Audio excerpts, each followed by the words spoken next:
हाय. So आपण आज भेटणार आहोत अमृता विकी रमन. आमची खूप छान स्टुडंट आहे. कामाचा हात तिचा छान आहे म्हणून मी तिला छान स्टुडंट म्हणते. भरपूर हार्डवर्किंग आहे. ऑलरेडी ती कुठेतरी जॉब करत होती अर्बन क्लॅपला आणि स्वतःचंही काम करत असताना तिने पुन्हा एकदा प्रोफेशनल डिप्लोमा जो आपला बेसिकपासून आहे तो आपल्याकडे केला. तर अमृता, हॅलो. तुझी जर्नी सांगशील आम्हाला? तू पहिला कोर्स कधी केला होतास? मी पहिला कोर्स 2002-2003 ला केला होता अहमदनगरमध्ये. आणि मग त्याच्यानंतर माझा थोडासा लग्न झाल्यावर गॅप झाला. गॅप झाल्यावर मग मी परत जेव्हा परत पुण्यात शिफ्ट झाले. एबीटीसी केलंस? हो, नगरला असताना एबीटीसी केलं होतं 2003 मध्ये. तर त्याच्यानंतर लग्न झालं 2006 ला. तर मग खूप 8-10 वर्षाचा गॅप झाला.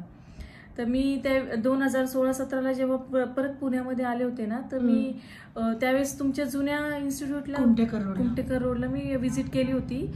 पण त्यावेळेस मला काही जमलं नाही. मी दुसरीकडे कोर्स केला तर मला तिथे सॅटिस्फॅक्शन भेटलं नाही.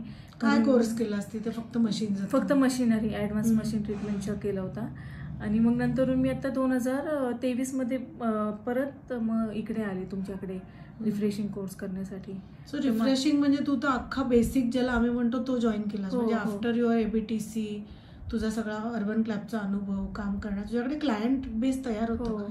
व्हॉट मेड यू थिंक की परत हे सगळं शिकलं पाहिजे?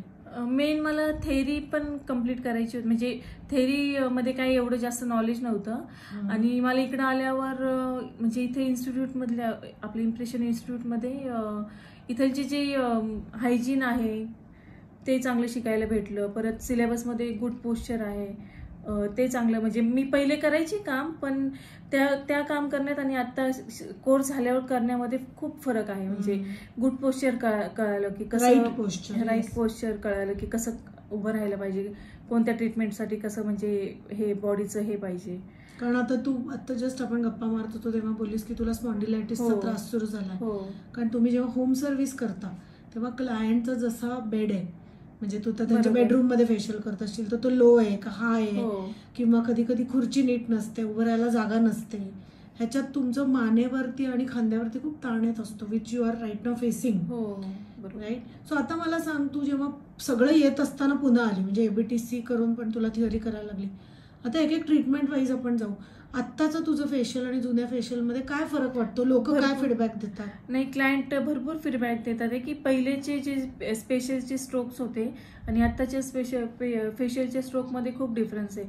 आता सायंटिफिकली कसं म्हणजे स्ट्रोक आपण द्यायला पाहिजे, कसं फेशियल स्टार्ट टू एंड कसं करायला पाहिजे, स्पीड किती पाहिजे, कुठून स्टार्ट करायचं, एंड कुठे करायचं, त्या सगळ्या गोष्टी चांगल्या कळाल्या. पण तू हे एबीटीसी करून पण तुला कळलं नव्हतं? नाही, म्हणजे मला गॅप पण तसा खूप झाला होता.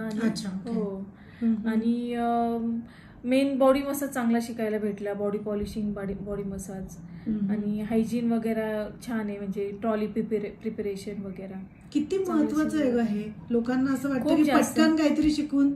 नाही, खूप जास्त महत्वाचं आहे. कारण ट्रॉली प्रिपरेशन सगळ्यात महत्वाचं आहे. फर्स्ट इम्प्रेशन क्लायंटचं आपलं त्याच्यावरूनच पडतं. म्हणजे आपण क्लायंट येतात म्हणजे आपलं प्रिपरेशन पाहून त्यातच ते म्हणजे अर्धे खुश होऊन जातात की हायजीन आहे वगैरे, व्यवस्थित सगळं ठेवलेलं. सो तुला असं काय वाटतं की ओव्हरऑल हा प्रोफेशनल जो आपण पहिला लेवल 1 डिझाईन केलाय ह्याच्यानी तुम्ही काम करू शकता का? हो, आरामात. म्हणजे माझं तसं होतं, पण माझे काही फ्रेंड्स आहेत त्यांनी स्टार्ट पासून बेसिक स्टॉक केला, क्लायंट पण घ्यायला लागले.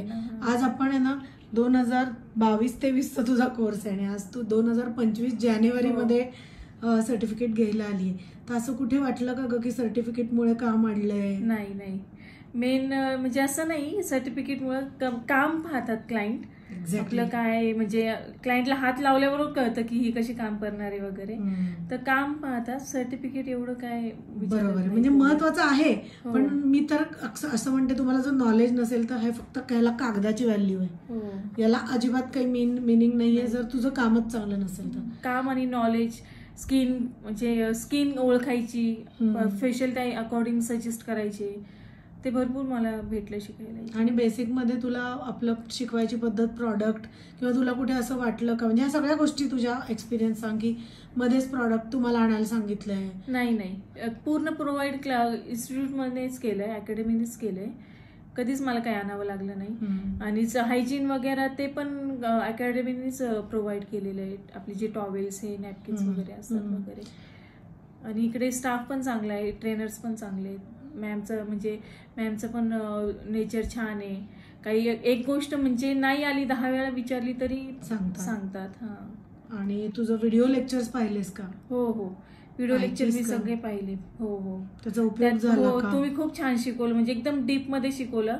म्हणजे एका क्लासला 1.5-2 तास म्हणजे तुम्ही थेअरी पण प्रॅक्टिकल पण खूप छान शिकवलं. सो याचा लॉंग टर्म उपयोग होईल. येस. सो हा व्हिडिओ याच्यासाठीच आहे की जनरली काय होतं, लोक ऍड्स खूप बघतात. गुगलही आमचं रेटिंग चांगलं आहे, 4.9 रेटिंग आहे. माझं युट्यूब चॅनल बघतात, इंस्टाग्राम लाईव्ह बघतात.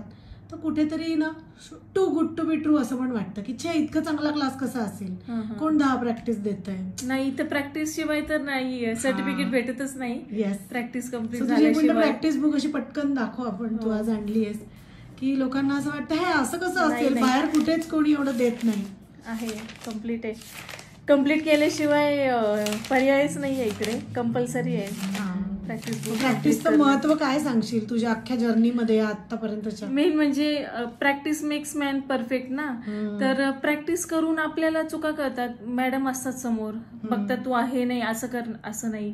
ते 10-11 वेळा हाताखालून गेल्यावर गायडेड प्रॅक्टिस. हो, नाही तर टीचर दुसरीकडे बसली आहे आणि मुली प्रॅक्टिस नाही, करतात. मॅडम असतात, टीचर असतात समोर असतात कंपल्सरी. एक्झॅक्टली. आणि ते प्रॅक्टिस करून करून डोक्यात फिट होऊन जातं ना. मी ना अमृता जनरली माझ्या लाईव्ह मध्ये किंवा अशा आपल्या डिस्कशन्स मध्ये बोलते की I am a little old school teacher, की हाताने लिहिलेलंच जर्नल पाहिजे, डायग्राम काढलाच पाहिजे, तुम्ही 10 प्रॅक्टिस केलीच पाहिजे. सो हे आम्ही वर्षानुवर्ष करतोय, काही नवीन नाहीये. कारण आता माझ्याकडे जितक्या मुली बाहेर येतात, नागालँड आहे, दिल्ली आहे, कुठनं येतात आणि बिचाऱ्यांनी 2-3 लाख रुपये भरून कॉस्मेटॉलॉजी कोर्स वगैरे केला असतो. मोठे ब्रँड्स की चांगले आपल्याला माहिती असलेले मोठे ब्रँड्स आहेत. आमची तर एक इन्स्टिट्यूट आहे आता, पण मोठे ब्रँड्स आहेत की ज्यांच्या 100, 200 इन्स्टिट्यूट आहेत. पण प्रॅक्टिस किती केली विचारलं की मुली म्हणतात नाही मॅडम, ना के बराबर समजो, 2दाच केली, 1दाच केली. आता पण आपल्याकडे नाशिकची स्टुडंट आहे. सो मला हे सारखं सांगावंसं वाटतं की या लाईव्ह आणि ह्याच्या इंटरव्ह्यूज थ्रू की कुठेही तुम्ही कोर्स करा, पण प्रॅक्टिस तुम्हाला अकॅडमीनी भरपूर देणं गरजेचं आहे. जी काही फी तुमच्याकडनं घेतली आहे त्यात म्हणा किंवा काय जे तुमचं अंडरस्टँडिंग आहे. कारण तुझ्यासाठी एक छान होतं की तू फार कमी यायची क्लासला, तुला एवढे दिवस, आठवड्यातून 2च दिवस यायची फक्त. आणि तुला असं कधी झालं का आलं की वेळ वाया गेला, बसूनच राहिलंय? नाही, आधीच पहिले मॅम सांगायचे की उद्या हे करायचं, नेक्स्ट ह्याला आल्यावर हे करायचं, कंपल्सरी होतं. आणि मला असं खूप बाहेरच्या मुली सांगतात की आमचं बाहेर म्हणजे कुठेतरी करत असतात की 2च दिवस मॅडम क्लास, तर त्यामुळे आठवडा वाया जातो. तसं तुझं कुठे गेलं नाही, कारण तू अर्बन क्लॅप आणि याच्यावर तुझे क्लायंट करत होतीस. सो आता तुझे फ्युचर प्लॅन्स काय आहेत? आता सध्या तरी मी फ्रीलान्सिंगच करतेय आणि नंतर मी 1-1.5 वर्षांनी मी विचार करतेय सलॉन टाकायचं. कुठल्या एरियात तुझं प्लॅन? खराडी, वडगाव शेरी एरिया. आणि मला अजून ऍडव्हान्स कोर्स करायचा आहे मशीनसाठी. मी परत येईल तुमच्याकडे. Most welcome. सो छान वाटलं तुझ्याशी गप्पा मारून. Thank you. Wish you all the best. काम छान कर, कारण इथे ट्रेनर पण कायम तुझ्या पाठीमागे कौतुक करतात. थँक्यू की अमृताचा हात खरंच छान आहे, आली की बसत नाही, प्रॅक्टिस करत राहते. सो तुझा हा इंटरव्ह्यू ना बाकीच्या स्टुडंट्स ज्या येतात किंवा बाहेरची लोक आहेत त्यांनाही एक इन्स्पिरेशन असतो की तू. आणि यायचीच कुठं? खराडीवरनं? हो, वडगाव शेरीवरनं. सो आता पण भरपूर मुली लांबनं येतात. So you are a inspiration की लोक कंटाळा करतात ट्रॅव्हल करायचा, पण थोडं ट्रॅव्हल केलं तर क्लास चांगला मिळू शकतो. बरोबर. Okay, thank you. Wish you all the best. Thank you so much.